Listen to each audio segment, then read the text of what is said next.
आम्ही तो अधिकार देतो. तुम्ही तिथं जिल्हा लेवलला काय करायचं काय नाही करा.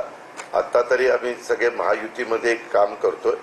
महायुती केंद्रामध्ये पण एनडीएचं सरकार आहे, राज्यामध्ये पण महायुती आहे आणि त्या पद्धतीनं आमचं काम तिथं चाललेलं आहे. हे का त्यांना जे योग्य वाटतं ते सांगतील ना. त्याच्याबद्दल तिथली त्या संदर्भात आपल्याला माहिती नाही. आपल्याला इंटरेस्ट शेतीपेक्षा ह्याच्यातच जास्त दिसतोय सगळ्यांना. त्यामध्ये आतापर्यंत जेवढ्या काही निवडणुका झाल्या मागे आघाडीच्या काळात पण, तर असले स्थानिक स्वराज्य संस्थांच्या निवडणुकीच्या संदर्भामध्ये स्थानिकांना ते अधिकार दिले जातात आणि स्थानिक लोक त्याच्याबद्दलचा निर्णय घेतात. गौतम अदानी बारामती निवडून गेले. आगामी काही दिवसात राज्यामध्ये केंद्रामध्ये काय बदल दिसेल? अरे गौतम अदानी हे आपल्या एआयच्या उद्घाटनाला आले होते एका इमारतीच्या. ते उद्योगपती आहेत. त्या उद्योगपतींचा वेगवेगळ्याचा बदल होण्याचा काय संबंध आहे? अरे तो आमचा परिवाराचा परिवार, आम्ही एकत्र आहोतच ना. आम्ही सुखदुःखात एकमेकाच्या ह्याला जातोच. आता त्याच्याबद्दल आज विषय काय आहे?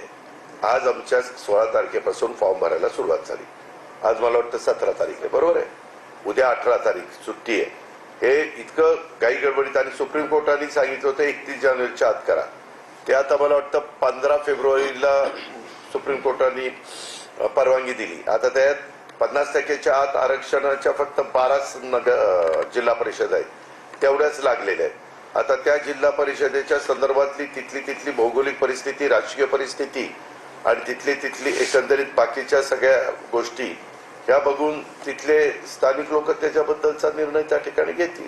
दादा, महापालिका निवडणुकीत भाजपला चांगल्या प्रकारे मिळालेला आहे. एकंदरीत पुणे आणि पिंपरी चिंचवडमध्ये राष्ट्रवादी काँग्रेसला सत्ता मिळेल असं चित्र होतं, पण का शेवटी मतदार राजा हा फार महत्वाचा असतो. प्रयत्न करणं हे प्रत्येक राजकीय पक्षाचं काम असतं.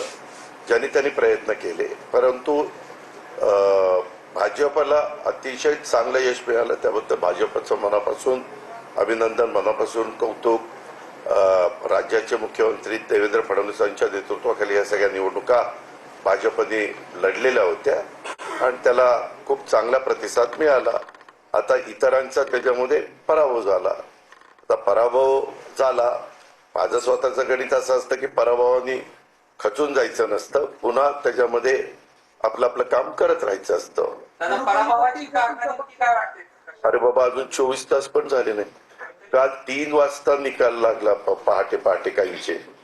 त्याच्यामध्ये सगळे बसतील, आम्ही त्याच्याबद्दलची माहिती घेऊ, काय झालं कसं झालं.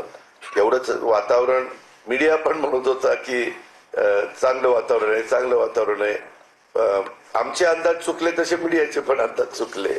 पण ठीक आहे ना, मतदार राजा हा महत्वाचा आहे. माझ्या दृष्टीने आत्ताचं कृषिक प्रदर्शन हे खूप महत्वाचं आहे आपल्या शेतकऱ्यांच्या दृष्टीनं. आणि माझ्या एकंदरीत महाराष्ट्र हा कृषीप्रधान राज्य आहे आणि त्याच्यामध्ये जेवढं शेतकऱ्यांना मी समाधानी करू शकू तेवढं एक तिथं आर्थिक सुबत्ता येण्याच्या करता मदत होत असते. आणि म्हणून आम्ही त्या कामाला जास्त प्राधान्य दिलंय. आणि त्याच्यात आमच्या कृषी विकास प्रतिष्ठान, त्याच्यात मध्ये आमचं कृषी विज्ञान केंद्र, चेअरमन आमचे राजेंद्रजी पवार आणि त्यांची सगळी टीम, नलवडे आणि सगळ्यांनी खूप लक्ष घातलं. आणि तुम्ही पण, माझी तुम्हाला विनंती आहे की काही गोष्टी तुम्ही पण दाखवा मीडियाच्या माध्यमातून.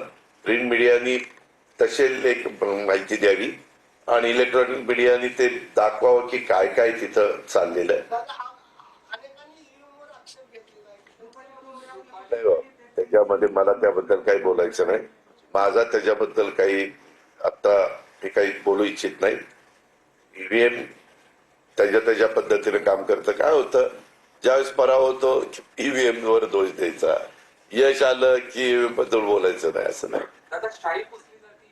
अरे जाऊ दे ना, शाही पुसली जाते फायदे.